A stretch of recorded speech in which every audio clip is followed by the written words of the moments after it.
الرحمن الرحیم.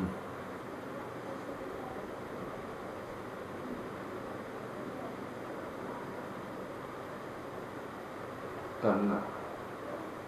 12واں پارہ تلاوت کیا گیا تھا. آج پارہ 13 تلاوت کیا جائے گا. تمامی ناظرین سامعین سے خواہش ہے اور اپیل کی جاتی ہے کہ قرآن مجید کو کھول کر 13واں پارہ نکالنا اور غور سے سماعت کرتے ہیں.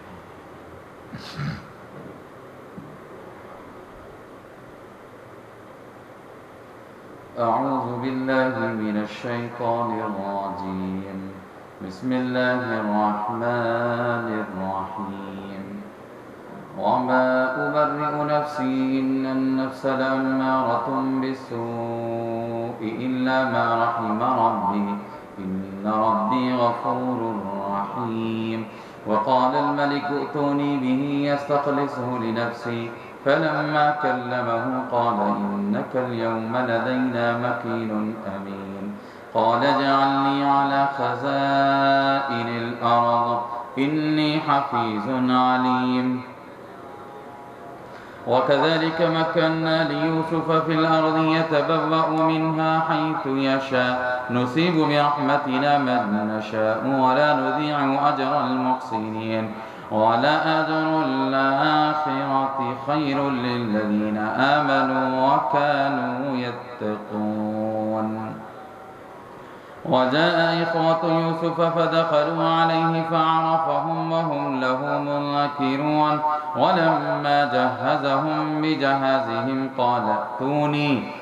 ائتوني بأخ لكم من أبيكم ألا ترون أني أوفي الكيل وأنا خير المنزلين. فإن لم تأتوني به فلا كيل لكم عندي ولا تقربون. قالوا سنراود عنه أباه وإنا لفاعلون. وقال لفتيانه اجعلوا بضاعتهم في رحالهم لعلهم يعرفونها إذا انقلبوا إلى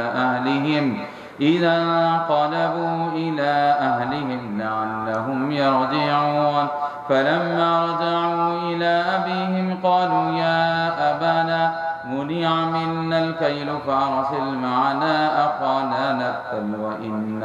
وإنا له لحافظون. قال هل آمنكم عليه إلا كما أمنتكم على أخيه من قبل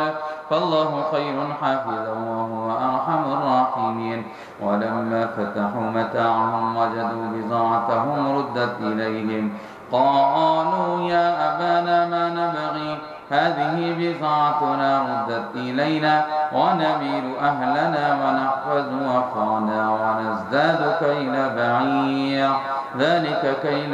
يسير. قال لن نرسله معكم حتى تؤتوني موثقا من الله لتأتونني به إلا أن يحاط بكم. فلما آتوه موثقهم قال الله على ما نقول وكيل. وقال يا بني لا تدخلوا من باب واحد وادخلوا من أبواب متفرقة وما أغني عنكم من الله من شيء إن الحكم إلا لله عليه توكلت وعليه فليتوكل المؤمنون. ولما دخلوا من حيث أمرهم أبوهم ما كان يغني عنهم من الله شيء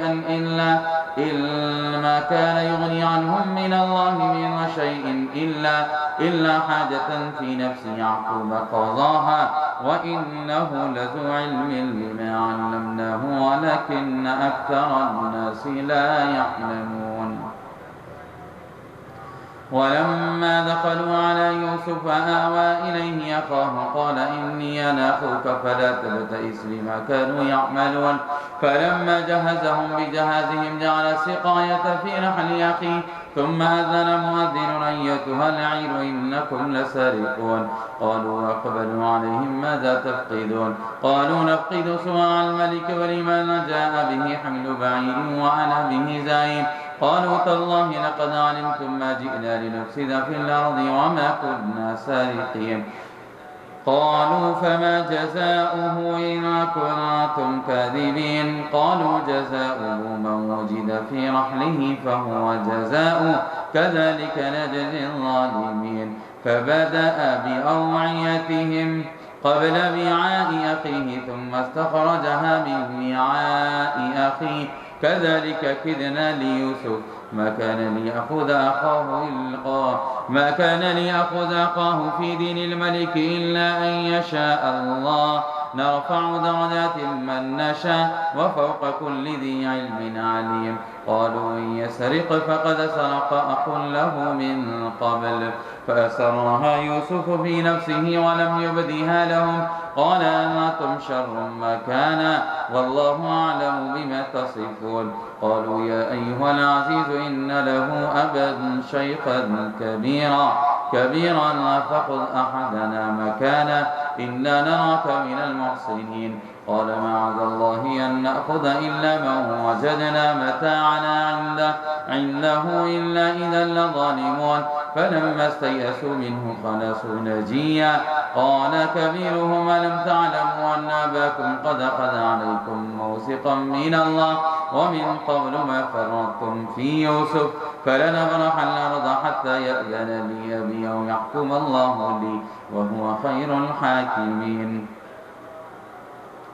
ارجعوا إلى أبيكم فقولوا يا أبانا إن ابنك سرق وما شهدنا إلا بما علمنا وما كنا للغيب حافظين واسأل القرية التي كنا فيها والعير التي أقبلنا فيها وإنا لصادقون قال بل سولت لكم أنفسكم أمرا فصبر جميل عسى الله أن يأتيني بهم جميعا إنه هو العليم الحكيم وتولى عنهم وقال يا أسفا على يوسف وابيضت عيناه من الحزن فهو كظيم قالوا تالله تفتأ تذكر يوسف حتى تكون حرضا أو تكون من الهالكين قال إنما أشكو بثي وحزني إلى الله وأعلم من الله ما لا تعلمون يا بني اذهبوا فتحسسوا من يوسف وأخيه ولا تيأسوا من روح الله إنه لا ييأس من روح الله إلا القوم الخاسرون فلما دخلوا عليه قالوا يا أيها العزيز مسنا وأهلنا الضر وجئنا ببضاعة مزجاة فأوف لنا الكيل وتصدق علينا إن الله يجزي المتصدقين قال هل علمتم ما فعلتم بيوسف وأخيه إذا أنتم جاهلون قالوا أئنك لأنت يوسف قال أنا يوسف وهذا أخي قد من الله علينا إنه من يتقي ويصبر فإن الله لا يضيع أجر المحسنين قالوا تالله لقد أثرك الله علينا وإن كنا لخاطئين قال لا تثريب عليكم اليوم يغفر الله لكم وهو أرحم الراحمين اذهبوا بقميصي هذا فألقوه على وجه أبي يأت بصيرا وأتوني بأهلكم أجمعين ولما فصلت العير قال أبوهم إني لأجد ريح يوسف لولا أن تفندون قالوا تالله إنك لفي ضلالك القديم فلما أن جاء البشير ألقاه على وجهه فارتد بصيرا قال ألم أقل لكم إني أعلم من الله ما لا تعلمون قالوا يا أبانا استغفر لنا ذنوبنا إنا كنا خاطئين قال سوف أستغفر لكم ربي إنه هو الغفور الرحيم فلما دخلوا على يوسف آوى إليه أبويه وقال ادخلوا مصر إن شاء الله آمنين ورفع أبويه على العرش وخروا له سجدا قال يا أبت هذا تأويل رؤياي من قبل قد جعلها ربي حقا وقد أحسن بي إذ أخرجني من السجن وجاء بكم من البدو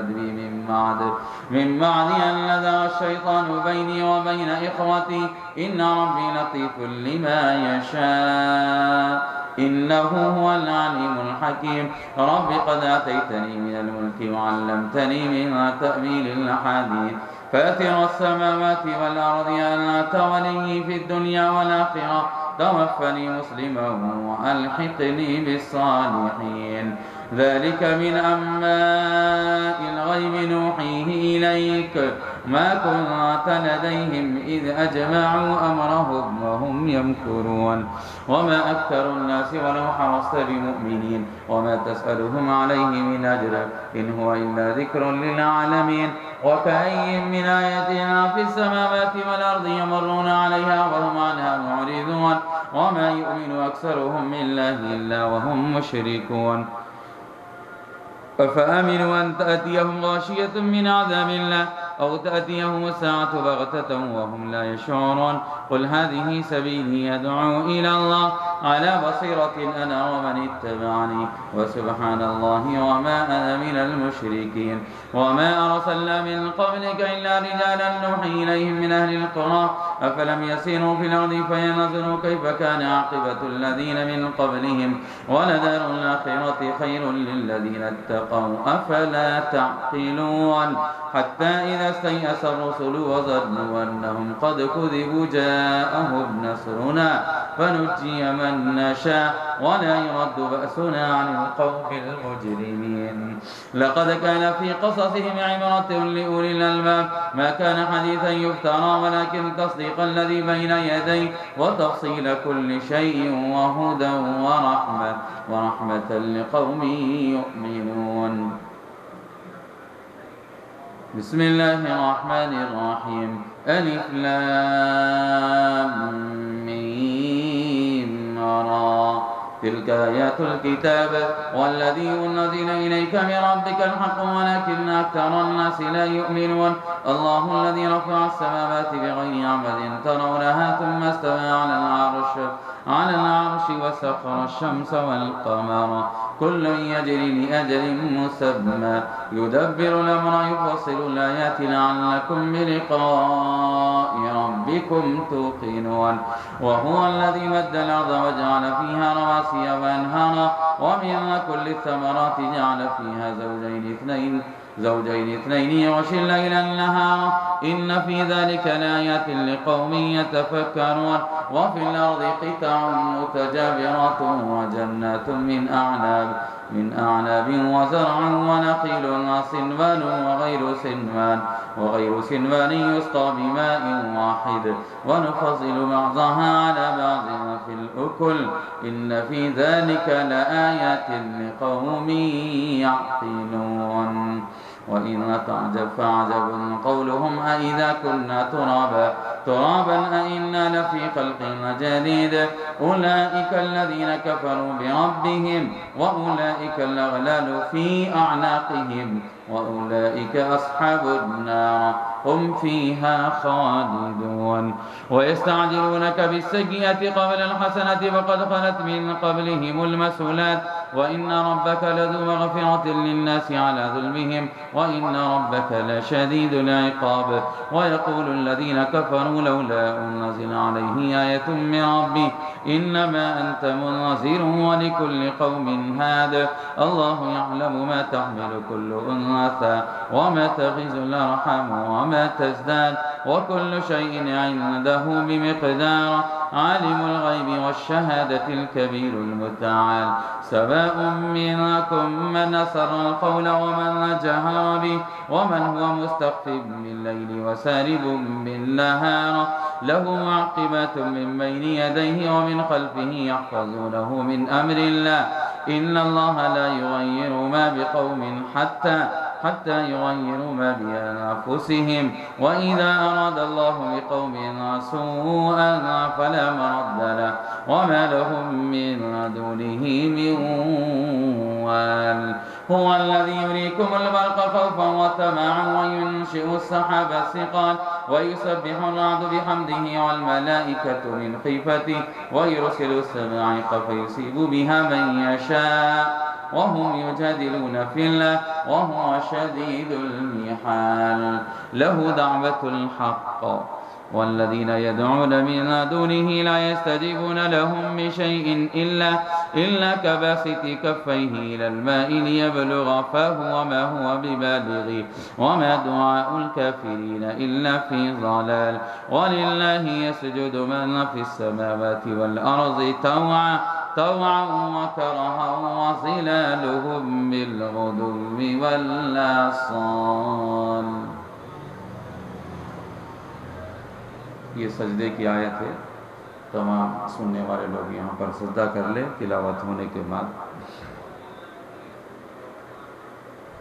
اعوذ باللہ من الشیطان الرجیم قل ما رب السماوات والأرض قل الله قل فاتخذتم من دونه أولياء لا يملكون لأنفسهم نفعا ولا ضرا قل هل يستوي الأعمى والبصير أم هل تستوي الظلمات والنور أم جعلوا لله شركاء خلقوا كخلقي فتشابه الخلق عليهم قل الله خالق كل شيء وهو الواحد القهار أنزل من السماء ماء فسالت أودية بقدرها فاحتمل السيل زبدا رابيا ومما يوقدون عليه في النار ابتغاء حلية أو متاع زبد مثله كذلك يضرب الله الحق والباطل فأما الزبد فيذهب جفاء وأما ما ينفع الناس فيمكث في الأرض كذلك يضرب الله الأمثال للذين استجابوا لربهم الحسنى والذين لم يستجيبوا له لو أن لهم ما في الأرض جميعا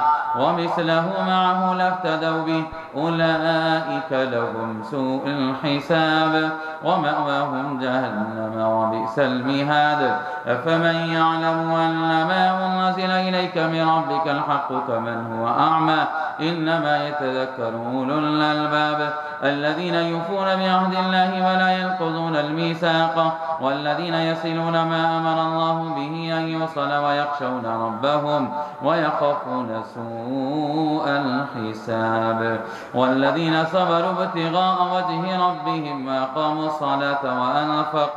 وأنفقوا مما رزقناهم سرا وعلانية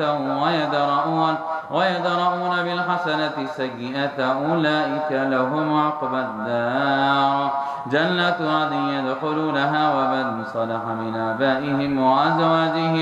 وأزواجهم وذرياتهم والملائكة يدخلون عليهم من كل باب سلام عليكم بما صبرتم فنعم عقبى الدار والذين ينقضون عهد الله من بعد ميثاقه ويقطعون ما أمر الله به أن يوصل ويفسدون في الأرض أولئك لهم اللعنة ولهم سوء الدار الله يبسط الرزق لمن يشاء ويقدر وفرحوا بالحياة الدنيا وما الحياة الدنيا في الآخرة إلا متاع ويقول الذين كفروا لولا أنزل عليه آية من ربه قل إن الله يضل من يشاء ويهدي إليه من أناب الذين آمنوا وتطمئن قلوبهم بذكر الله ألا بذكر الله تطمئن القلوب الذين آمنوا وعملوا الصالحات طوبى لهم وحسن مآب كذلك أرسلناك في أمة قد خلت من قبلها لتتلو عليهم الذي أوحينا إليك وهم يكفرون بالرحمن قل هو ربي لا إله إلا هو عليه توكلت وإليه متاب ولو أن قرآنا سجرت به الجبال وقطعت به الأرض وكلم به الموتى بل لله الأمر جميعا أفلم ييأس الذين آمنوا أن لو يشاء الله لهدى الناس جميعا ولا يزال الذين كفروا تصيبهم بما صنعوا قارعة أو تحل قريبا من دارهم حتى يأتي وعد الله إن الله لا يخلف الميعاد ولقد استهزئ برسل من قبلك فأمليت للذين كفروا ثم أخذتهم فكيف كان عقاب أفمن هو قائم على كل نفس بما كسبت وجعلوا لله شركاء قل سموهم أم تنبئونه بما لا يعلم في الأرض أم بظاهر من القول بل زين للذين كفروا مكرهم وصدوا عن السبيل ومن يضلل الله فما له من هاد لهم عذاب في الحياة الدنيا ولعذاب الآخرة يشق وما لهم من الله من واق مثل الجنة التي وعد المتقون تجري من تحتها الأنهار أكلها دائم وظلها تلك عقبى الذين اتقوا وعقبى الكافرين النار والذين آتيناهم الكتاب يفرحون بما أنزل إليك ومن الأحزاب من ينكر بعضا قل إنما أمرت أن أعبد الله ولا أشرك به إليه يدعو وإليه مآب وكذلك أنزلناه حكما عربيا ولئن اتبعت هواءهم بعدما جاءك من العلم ما لك من الله من ولي ولا باق ولقد أرسلنا رسلا من قبلك وجعلنا لهم أزواجا وذريا وما كان لرسول أن يأتي بآية إلا بإذن الله لكل أجل كتاب يمحو الله ما يشاء ويثبت وعنده أم الكتاب وإما نرينك بعض الذين نعدهم أو نتوفينك فإنما عليك البلاغ وعلينا الحساب أولم يروا أنا نأتي الأرض ننقصها من أطرافها والله يحكم لا معقب لحكمه وهو سريع الحساب وقد مكر الذين من قبلهم فلله المكر جميعا يعلم ما تكسب كل نفس وسيعلم الكفار لمن عقبى الدار ويقول الذين كفروا لست مرسلا قل كفى بالله شهيدا بيني وبينكم ومن عنده علم الكتاب بسم الله الرحمن الرحيم ألف لام را كتاب أنزلناه إليك لتخرج الناس من الظلمات إلى النور بإذن ربهم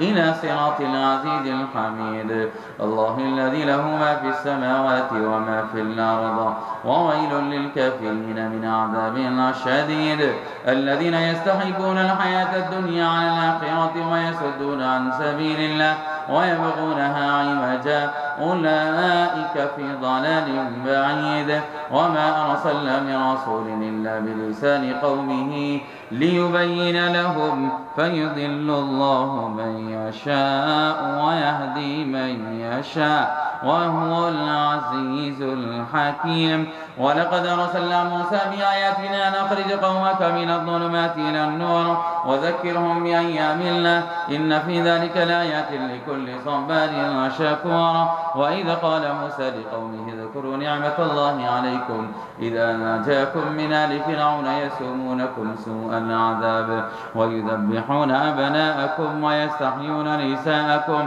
وفي ذلكم بلاء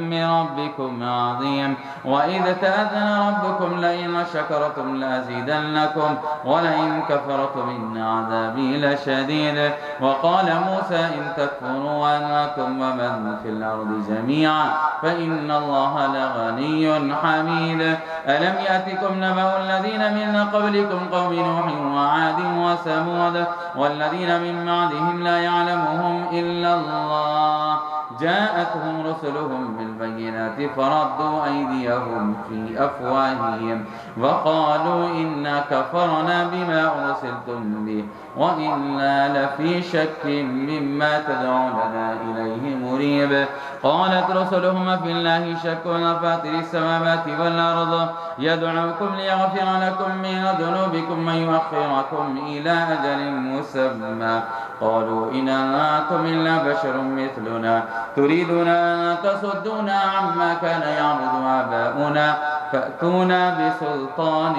مبين. قالت لهم رسلهم إن نحن إلا بشر مثلكم ولكن الله يمن على من يشاء من عباده وما كان لنا أن نأتيكم بسلطان إلا بإذن الله وعلى الله فليتوكل المؤمنون. وما لنا ألا نتوكل على الله وقد هدانا سبلنا ولنصبرن على ما آذيتمونا وعلى الله فليتوكل المؤمنون. وقال الذين كفروا لرسلهم لنخرجنكم من أرضنا أو لتعودن في ملتنا فأوحى إليهم ربهم لنهلكن الظالمين ولنسكننكم الأرض من بعدهم ذلك لمن خاف مقامي وخاف وعيد واستفتحوا وخاب كل جبار عنيد. من ورائه جهنم ويسقى من ماء صديد يتجرعه ولا يكاد يسيغه ويأتيه الموت من كل مكان وما هو بميت ومن ورائه عذاب غليظ. مثل الذين كفروا بربهم أعمالهم كرماد اشتدت به الريح في يوم عاصف لا يقدرون مما كسبوا على شيء ذلك هو الضلال البعيد. ألم تر أن الله خلق السماوات والأرض بالحق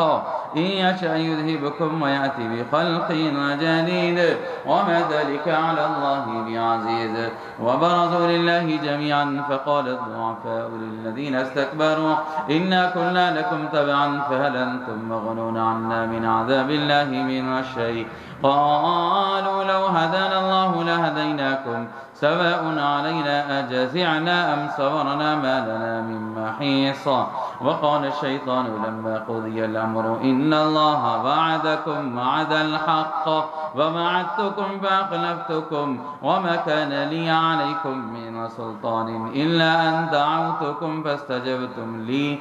فلا تلوموني ولوموا أنفسكم ما أنا بمصرخكم وما أنتم بمصرخي إني كفرت بما أشركتموني من قبل إن الظالمين لهم عذاب أليم. وأدخل الذين آمنوا وعملوا الصالحات جنات تجري من تحتها الأنهار خالدين فيها بإذن ربهم تحيتهم فيها سلام. ألم تر كيف ضرب الله مثلا كلمة طيبة كشجرة طيبة أصلها ثابت وفرعها في السماء تؤتي أكلها كل حين بإذن ربها ويضرب الله الأمثال للناس لعلهم يتذكرون. ومثل كلمة خبيثة كشجرة خبيثة اجتثت من فوق الأرض ما لها من قرار يثبت الله الذين آمنوا بالقول الثابت في الحياة الدنيا وفي الآخرة ويذل الله الظالمين ويفعل الله ما يشاء. ألم تر إلى الذين بدلوا نعمة الله كفرا وأحلوا قومهم دار البوار جهنم يصلونها وبئس القرار وجعلوا لله أندادا ليضلوا عن سبيله قل تمتعوا فإن مصيركم إلى النار. قل لعبادي الذين آمنوا يقيموا الصلاة وينفقوا مما رزقناهم سرا وعلانية من قبل أن يأتي يوم لا بيع فيه ولا خلال. الله الذي خلق السماوات والأرض وأنزل من السماء ماء فأخرج به من الثمرات رزقا لكم وسخر لكم الفلك لتجري في البحر بأمره وسخر لكم الأنهار وسخر لكم الشمس والقمر دائبين وسخر لكم الليل والنهار وآتاكم من كل ما سألتموه وإن تعدوا نعمة الله لا تحصوها إن الإنسان لظلوم كفار. وإذ قال إبراهيم رب اجعل هذا البلد آمنا واجنبني وبني أن نعبد الأصنام رب إنهن أضللن كثيرا من الناس فمن تبعني فإنه مني ومن عصاني فإنك غفور رحيم. ربنا إني أسكنت من ذريتي بواد غير ذي زرع عند بيتك المحرم ربنا ربنا ليقيموا الصلاة فاجعل أفئدة من الناس تهوي إليهم وارزقهم من الثمرات لعلهم يشكرون ربنا إنك تعلم ما نخفي وما نعلن وما يخفى على الله من شيء في الأرض ولا في السماء الحمد لله الذي وهب لي على الكبر إسماعيل وإسحاق إن ربي لسميع الدعاء رب اجعل لي مقيم الصلاة ومن ذريتي ربنا وتقبل دعاء ربنا اغفر لي ولوالدي وللمؤمنين يوم يقوم الحساب ولا تحسبن الله غافلا عما يعمل الظالمون إنما يؤخرهم ليوم تشخص فيه الأبصار مهطعين مقنعي رؤوسهم لا يرتد إليهم طرفهم وأفئدتهم هواء وأنذر الناس يوم يأتيهم العذاب فيقول الذين ظلموا ربنا أخرنا إلى أجل قريب نجب دعوتك ونتبع الرسل أولم تكونوا أقسمتم من قبل ما لكم من زوال وسكنتم في مساكن الذين ظلموا أنفسهم وتبين لكم كيف فعلنا بهم وضربنا لكم الأمثال وقد مكروا مكرهم وعند الله مكرهم وإن كان مكرهم لتزول منه الجبال فلا تحسبن الله مخلف وعده رسله إن الله عزيز ذو انتقام يوم تبدل الأرض غير الأرض والسماوات وبرزوا لله الواحد القهار وترى المجرمين يومئذ مقرنين في الأصفاد سرابيلهم من قطران وتغشى وجوههم النار ليجزي الله كل نفس ما كسبت إن الله سريع الحساب هذا بلاغ للناس ولينذروا به وليعلموا أنما هو إله واحد وليذكر أولو الألباب صدق الله العظيم.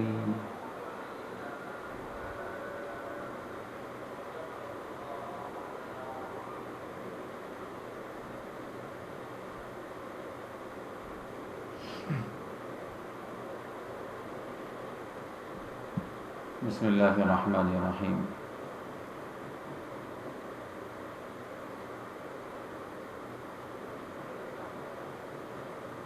الحمدللہ پارے تیرا مکمل اس وقت تلاوت کیا گیا اور سننے والوں نے اس کو سنا. من جملہ بہت سارے احکامات کے اللہ تبارک و تعالیٰ نے 13ویں پارے میں سورہ یوسف، سورہ رعد اور سورہ ابراہیم ان تینوں صورتوں میں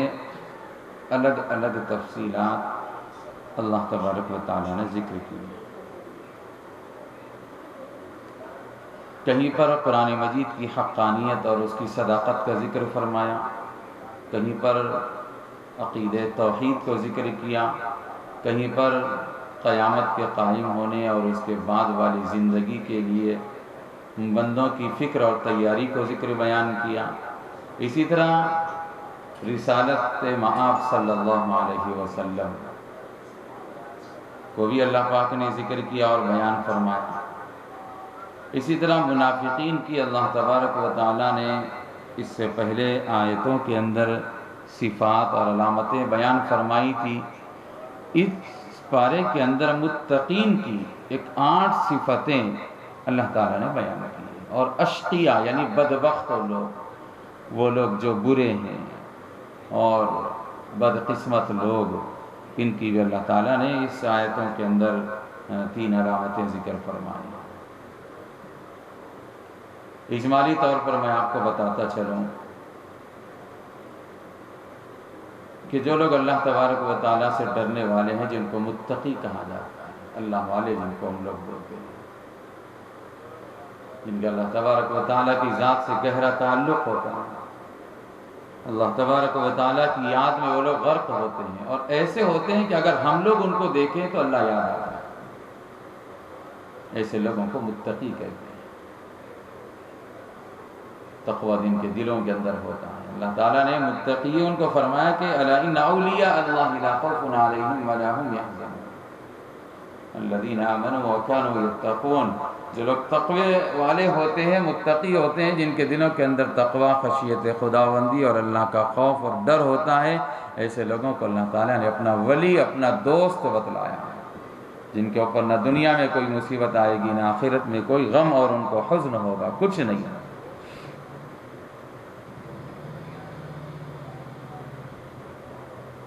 ایسے متقی لوگوں کے اللہ تعالیٰ نے 8 صفتیں بیان کی۔ اللہ کرے کہ وہ 8 صفتیں ہمارے اندر آ جائیں اور ہم لوگ بھی متقی بن جائیں، اور اللہ کے ولی اور دوست بننے کی ہمیں بھی کوشش اور فکر کرنا چاہیے۔ فرمایا کہ وفاداری، دوسرے نمبر پر صلہ رحمی، تیسرے نمبر پر خوف خدا، چوتھے نمبر پر خوف آخرت، پانچویں نمبر پر صبر، چھٹویں نمبر پر نماز کی پابندی، ساتویں نمبر پر صدقہ، آٹھویں نمبر پر برائی کا بدلہ اچھائی سے دینا۔ یہ 8 صفات ہیں جن کو اللہ تعالیٰ نے قرآن مجید کی آیتوں کے اندر بیان کیا ہے۔ وفاداری ہم لوگ کس کے ساتھ کریں؟ اللہ کے ساتھ، اللہ کے رسول کے ساتھ، اللہ کے بندوں کے ساتھ، مخلوق کے ساتھ، پبلک کے ساتھ، رشتہ داروں کے ساتھ، متعلقین کے ساتھ، اپنی اولاد کے ساتھ، شوہر ہو تو بیوی کے ساتھ، بیوی ہو تو شوہر کے ساتھ، ماں باپ ہو تو اولاد کے ساتھ، اولاد ہو تو ماں باپ کے ساتھ، ہر ایک کے ساتھ ہمیں وفاداری کا ثبوت دینا چاہیے، کیونکہ یہ متقیوں کی صفت ہے وفاداری کرنا۔ بے وفائی کرنا یہ بدبخت لوگوں کی صفت ہے، بے وفائی انسان نہیں کرنا چاہیے۔ اللہ تبارک و تعالیٰ نے ہم کو پیدا کیا اس دنیا کے اندر، وجود بخشا اللہ پاک نے۔ اللہ تعالیٰ ہمارے منعم حقیقی ہے، اللہ پاک ہمارے محسن حقیقی ہے، ہمیں اللہ کے ساتھ وفاداری کرنا چاہیے۔ کیا وفاداری کریں گے ہم اللہ کے ساتھ؟ اس کی عبادت کریں گے، اس کی اطاعت کریں گے، اس کا کہنا مانیں گے، اسی کے مطابق اپنی زندگی گزاریں گے۔ ہم اپنی منمانی نہیں کریں گے، اپنی زندگی ہم نہیں جئیں گے، بلکہ اللہ کے فرمان کے مطابق اپنی زندگی کو گزاریں، یہ وفاداری کرنا۔ اور اگر خدا نخواستہ ہم لوگوں نے نافرمانیاں کی تو پھر ہم لوگ بے وفا کہلائیں گے، اور یہ متقیوں کی علامت اور صفت نہیں بن سکتی۔ صلہ رحمی کرنا چاہیے ایک دوسرے کے ساتھ، حسن سلوک کرنا چاہیے، اچھا برتاؤ کرنا چاہیے، نیک سلوک کرنا چاہیے، ایسا لگے انسان کو کہ یہ انسان میرے لیے ہی جی رہا ہے۔ ہم دوسروں کے ساتھ اتنے صلہ رحمی کریں، رشتہ داروں کے ساتھ، پڑوسیوں کے ساتھ، گھر میں رہنے والوں کے ساتھ، ساس بہو کے ساتھ، بہو ساس کے ساتھ، چھوٹے بڑوں کے ساتھ، بڑے چھوٹوں کے ساتھ، ہر ایک کے ساتھ صلہ رحمی کرنا چاہیے۔ صلہ رحمی کسے کہتے ہیں؟ ایسا نہیں ہے کہ بھائی فلاں آدمی ہمارے ساتھ اچھا کام کیا تو ہم بھی اس کے ساتھ بھلائی کا کام کر رہے ہیں، نہیں، یہ تو بدلہ ہو گیا۔ اللہ کے نبی علیہ السلام نے حدیث پاک کے اندر ارشاد فرمایا، لیس الواصل بالمکافی ولکن الواصل الذی اذا قطعت رحمہ وصل۔ صلہ رحمی کرنے والا یہ نہیں ہے جو بدلہ دے رہا ہے، تم میرے ساتھ اچھا کرو میں اچھا کروں گا تمہارے ساتھ، تم میرے ساتھ بھلائی کا معاملہ کرو میں تمہارے ساتھ بھلائی کا معاملہ کروں گا، تم میرا اچھا چاہو میں تمہارا اچھا چاہوں گا۔ اللہ کے نبی نے فرمایا کہ یہ صلہ رحمی نہیں ہے، یہ تو بدلہ ہو گیا، مکافات ہو گیا۔ یہ تو صلہ رحمی کیا ہے؟ آپ اگر میرے ساتھ برا کریں تو بھی میں آپ کے ساتھ اچھا کروں، آپ میرا برا سوچیں لیکن میں آپ کا اچھا سوچوں۔ آپ چاہیں ہمارے ساتھ رشتہ داری کتنی ہی توڑ لیں لیکن ہم اس رشتہ داری کو جوڑنے کی کوشش کریں۔ آپ کتنے ہم سے بھلے دور ہوتے جائیں لیکن ہم آپ سے قریب ہوتے رہیں، یہ ہے صلہ رحمی۔ اذا قطعت رحمہ وصلھا، جب رحم کو، رشتہ داری کو توڑنے کی کوشش کی جا رہی ہو تو سامنے والا رشتہ داری کو توڑنے کی کوشش کر رہا ہے، ہم اس کو جوڑنے کی کوشش کریں، یہ صلہ رحمی ہے۔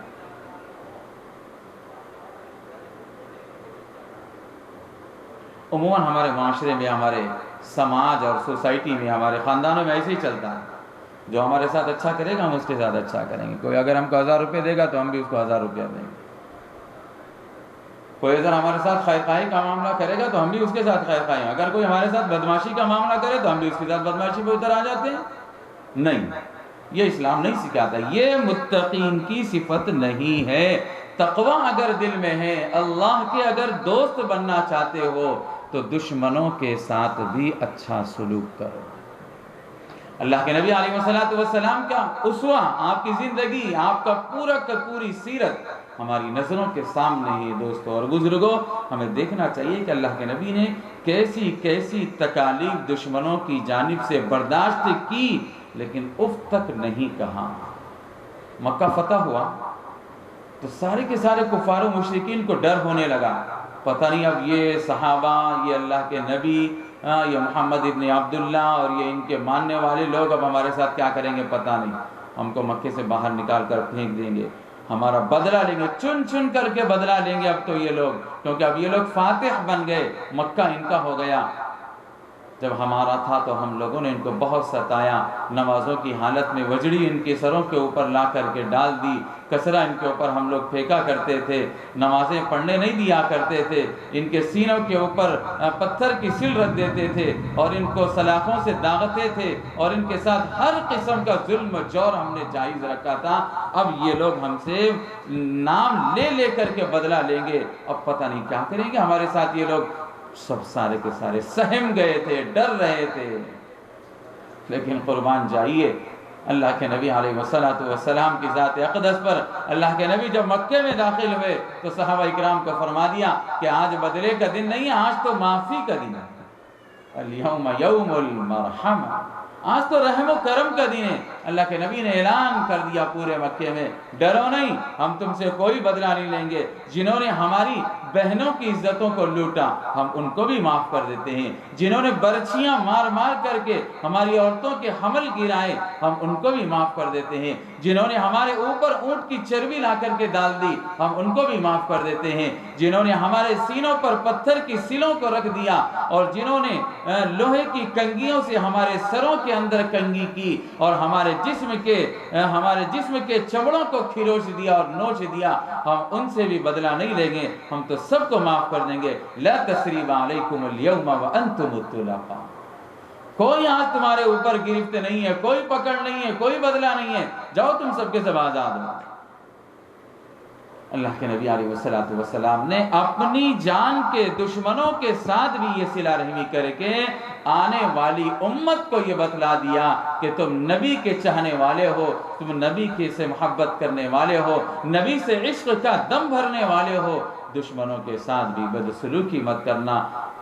جو تم سے برا چاہے تم اس کا اچھا چاہو، ہر ایک کے ساتھ صلہ رحمی کرو، ہر ایک کے ساتھ حسن سلوک کرو،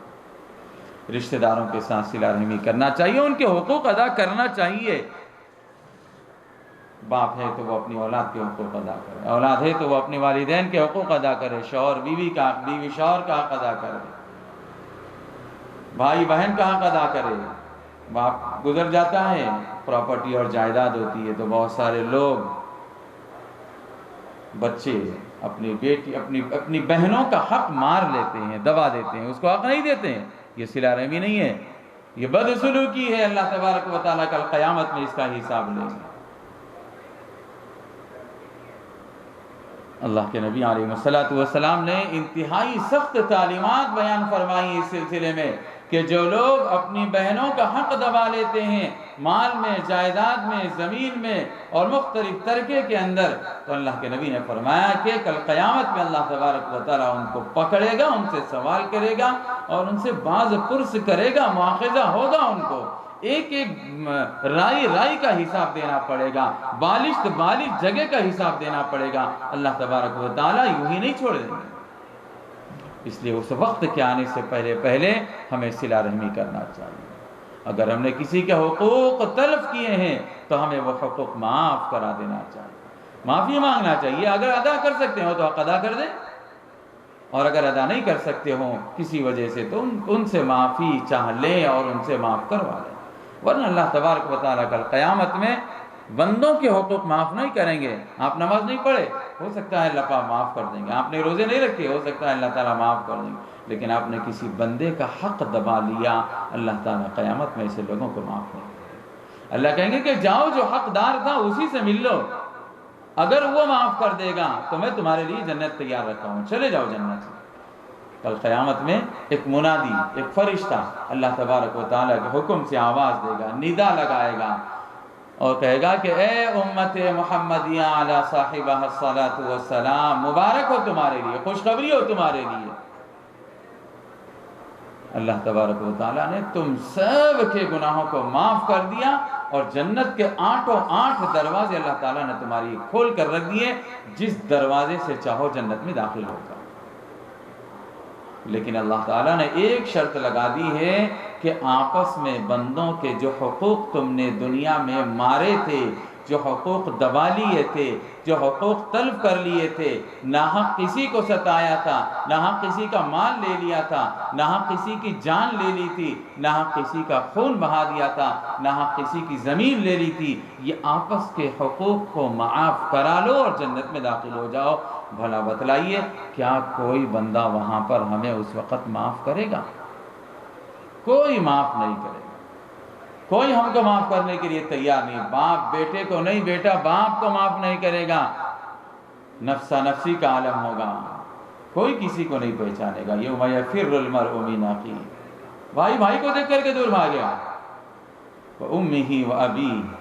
اپنی ماں کو اپنے باپ کو دیکھ کر کے دور بھاگے گا۔ وہ یہ سوچے گا کہ کہیں میرا باپ میرے پاس سے کوئی نیکی نہ مانگ لے، آج تو مجھے ہی نیکیاں کم پڑ رہی ہیں، اگر میں اپنے باپ کو دے دوں گا تو پھر مجھے اور نیکیاں کم پڑ جائیں گی۔ اس لیے ہر آدمی لِكُلِّ امْرِئٍ مِّنْهُمْ يَوْمَئِذٍ شَأْنٌ يُغْنِيهِ، ہر ایک کے لیے اس دن شان بے نیازی ہوگی، وہ ساری چیزوں سے بے نیاز ہو جائے گا۔ ہر ایک کو اپنی فکر لگی ہوئی ہوگی کہ میرے ساتھ اللہ تبارک و تعالیٰ کیا معاملہ فرمائیں گے، میرے بارے میں کیا فیصلہ فرمائیں گے۔ ہر ایک کو یہ فکر لگی ہوئی ہوگی، معافی تلافی تو وہاں پر ممکن ہی نہیں۔ اس لیے اس وقت کے آنے سے پہلے ہمیں دنیا میں صلہ رحمی کر لینا چاہیے اور ایک دوسرے کے حقوق کو معاف کرا لینا چاہیے، اور اگر ادا کر سکتے ہو تو ادا کر دینا چاہیے۔ تیسری چیز خوف خدا ہے، اللہ تبارک و تعالیٰ کا ڈر ہمارے دلوں میں ہونی چاہیے۔ جب تک خوف خدا دل میں نہیں ہوگا انسان گناہوں سے نہیں بچ سکتا۔ اللہ کا خوف دل میں، خوف کا مطلب ایسا نہ سمجھیں کہ جیسے ہم لوگ سانپ سے ڈرتے ہیں، بچھو سے ڈرتے ہیں، آگ سے ڈرتے ہیں، کرنٹ سے ڈرتے ہیں، ایسا ڈر نہیں۔ اللہ تبارک و تعالیٰ کا ڈر کا مطلب یہ ہے کہ اللہ کی عظمت شان اور کثرت احسان، بندے کو یہ چیز یاد رہے کہ میرا مالک و خالق باری تعالیٰ اتنا عظیم الشان ہے۔ عظمت شان اللہ تعالیٰ کی ہمارے دل میں مستحضر ہونی چاہیے، اور یہ بھی یاد رہنا چاہیے کہ اللہ تعالیٰ نے میرے اوپر کتنے احسانات فرمائے۔ کثرت احسان، عظمت شان اور کثرت احسان، ان دو چیزوں کا استحضار اگر انسان کو رہے تو پھر گناہ کرنے کے لیے اس کو پیچھے ہٹنا پڑے گا۔ گناہ کرتے ہوئے وہ سوچے گا عظیم الشان ہے میرا رب، وہ تو مجھے دیکھ رہا ہے، گناہ سے رک جائے گا۔ ناشکری کرتے وقت یاد آئے گا کتنے احسانات اللہ تعالیٰ نے میرے اوپر کیے ہیں، رک جائے گا بندہ ناشکری پن سے۔ تو خوف خدا کا مطلب ہے اللہ کی عظمت شان اور کثرت احسان ہمیں یاد رہے، اور اللہ کی کوئی نافرمانی ہم سے نہ ہونے پائے، اسے کہتے ہیں خوف خدا۔ کوئی دیکھے نہ دیکھے اللہ تعالیٰ تو دیکھ رہے ہیں۔ آج دنیا CCTV کیمروں سے ڈر رہی ہے، لیکن جو بغیر کیمروں کے بھی دیکھنے والی ذات ہے اس سے یہ بندے نہیں ڈر رہے۔ کسی بزرگ نے فرمایا کہ انسانوں کو کیا ہو گیا ہے کہ وہ دنیا کی دیکھے جانے والے سارے دروازوں کو بند کر لیتے ہیں، ساری کھڑکیوں کو بند کر دیتے ہیں، سارے کیواڑ کو بند کر دیتے ہیں، لیکن جس راستے سے اللہ تبارک و تعالیٰ دیکھتا ہے اس راستے کو یہ بندے کیسے بند کر سکتے ہیں؟ اس راستے کو یہ بندے کیسے بند کر سکتے ہیں؟ نہیں بند کر سکتے۔ اللہ تبارک و تعالیٰ بغیر کسی واسطے کے ہم کو دیکھنے والا ہے۔ لا تدرک الابصار وہو یدرک الابصار، وہ ہر ایک کو اپنی نگاہ میں رکھا ہوا ہے۔ ہماری نگاہیں اگرچہ کہ اس کا ادراک نہیں کر سکتی ہیں اس دنیا کے اندر، لیکن وہ خالق و مالک پیدا کرنے والا ہمیں دیکھ رہا ہے۔ چاہے آپ سات سمندر کی گہرائیوں کے اندر چلے جائیں اور سات سمندر کی گہرائیوں کے اندھیری میں چلے جائیں، اللہ تبارک و تعالیٰ وہاں بھی آپ کو دیکھنے والا ہے۔ تم اللہ کی نظروں سے اوجھل نہیں ہو سکتے ہو، یہ احساس تمہیں ہونی چاہیے. یہ خوف خدا ہے. اسی طرح ایک صفت اللہ تبارک و تعالیٰ نے بیان کی کہ خوف آخرت بھی ہونی چاہیے. آخرت کی خوف، آخرت کی فکر. یہ جو کچھ ہے یہ صرف دنیا نہیں ہے، یہ تو اللہ تبارک و تعالیٰ نے ہمیں دنیا دی ہے ہمارے امتحان کے لیے اور ہمیں مختصر سی زندگی جینے کے لیے. اصل زندگی تو آخرت کی زندگی ہے. اصل فیصلے تو وہاں ہونے والے ہیں. یہاں تو جو کچھ ہو رہا ہے ہو جانے دیجئے. لاک ڈاؤن ہے ہونے دیجئے، ظلم و ستم کے پہاڑ توڑے جا رہے ہیں جانے دیجئے، صبر کیجئے. اصل زندگی وہ آخرت والی زندگی. کوئی بھی ایمان والا اپنے اعمال جو کرتا ہے وہ دنیا کے لیے نہیں بلکہ آخرت کے لیے کرتا ہے. یہی بات ہے کہ حضور علیہ الصلوۃ والسلام نے فرمایا الکیس من دان نفسہ وعمل لما بعد الموت. عقل مند آدمی تو وہ ہے، سمجھدار انسان تو وہ ہے جس نے اپنے آپ کو پہچانا، اپنی قدر کو جانا اور مرنے کے بعد والی زندگی کے لیے اعمال کر لیا. ایسے لوگوں کو اللہ کے نبی نے فرمایا کہ یہ عقل مند اور سمجھدار ہے. اور مومن دنیا کے لیے تھوڑی جیتا ہے. مومن کے لیے تو یہ دنیا قید خانہ ہے. الدنیا سجن المؤمن و جنت الکافر. دنیا مومن کے لیے قید خانہ ہے. قید خانے میں کیا سہولتیں ہوتی ہیں بھائی؟ کچھ نہیں. اب ہمیں پتہ چل رہا ہے گزشتہ مہینے 1.5 مہینے سے سب لوگ گھروں میں قید ہے. کسی قسم کی پھر بھی سہولیات ہیں ہمارے پاس، لیکن قید خانے میں تو اتنی بھی سہولیات نہیں ہوتی. ایک قیدی کو جو جو چیزیں ضروری ہوتی ہے بس وہی دی جاتی ہے. وہاں عیش و آرام کی چیزیں نہیں ملتی ہیں. سونے کے لیے آپ کو نرم گدا نہیں دیا جائے گا، اے سی نہیں ملے گا آپ کو، کھانے کے لیے پرتعیش غذائیں نہیں ملیں گے آپ کو، پر لطف غذائیں نہیں ملیں گے آپ کو. بس مومن کے لیے دنیا ایسی ہی. اس لیے وہ قیدی کو معلوم ہے کہ آج نہیں تو کل میری سزا ختم ہو جائے گی، میں باہر نکل جاؤں گا، پھر میں آرام کی زندگی جیوں گا. اسی طرح ایمان والے کو بھی معلوم ہے کہ یہ دنیا کی چند روزہ زندگی ہے، یہ قید خانے کی زندگی ہے، یہ ختم ہو جائے گی، ٹل جائے گی، جیسی بھی ٹل جائے. اصل زندگی میری ما بعد الموت والی زندگی ہے، آخرت والی زندگی ہے. اگر میں وہاں اچھا رہوں تو میرے لیے اچھا ہے. اس لیے ہماری نماز، ہمارے روزے، ہماری زکوٰۃ، ہمارے صدقہ خیرات، ہماری ایک دوسرے کے ساتھ خیر خواہی کرنا، بھلائی کرنا، مواسات کرنا، غمخواری کرنا، یہ سب اعمال وہ ہیں جس کا بدلہ ہم لوگ دنیا میں نہیں چاہتے ہیں. کوئی بھی مومن نہیں چاہتا ہے. ہر مومن یہ چاہتا ہے کہ میرے اس عمل سے میرا پروردگار راضی ہو جائے. جب رب راضی تو سب راضی. اور اگر اللہ تعالیٰ ہی راضی نہیں ہے تو دنیا والوں کو چاہے کتنا خوش کر لو آپ، کچھ بھی حاصل ہونے والا نہیں ہے. اس لیے ہمیں چاہیے کہ ہم آخرت کی فکر کرنے والے بنیں. فکر آخرت جب تک ہماری زندگیوں میں نہیں آئے گا، ہمیں اعمال کرنے کے اندر اور اللہ کو راضی کرنے کے اندر صحیح مزہ نہیں آئے گا. اسی طرح میں نے جیسے کہا یہ دنیا قید خانہ ہے، تو قید خانے میں تو مصیبتیں آئیں گی، حالات آئیں گے، مصائب آئیں گی، پریشانی آئیں گی، بیماریاں آئیں گی. لوگ ہر طرف سے ہمارے اوپر شکنجہ کسیں گے، ہماری زندگی کو دوبر کر دیں گے. اللہ تعالیٰ کی زمین پوری وسعتوں کے باوجود ہمارے لیے تنگ کر دی جائے گی. نمازیں پڑھنے سے روک دیا جائے گا اور اجتماعی عبادتوں سے روک دیا جائے گا. مختلف طریقے سے یہ دنیا کے اندر ایمان والوں کو ستایا جائے گا، آزمایا جائے گا، فتنوں میں مبتلا کیا جائے گا، آزمائشوں میں مبتلا کیا جائے گا. لیکن ان سب کے باوجود ایمان والے کو صبر کرنا چاہیے. صبر کے علاوہ کوئی راستہ نہیں. ہاں، جس کا جواب دینا ہے، جیسے جواب دینا ہے، جب جواب دینا ہے وہ دیں گے ہم،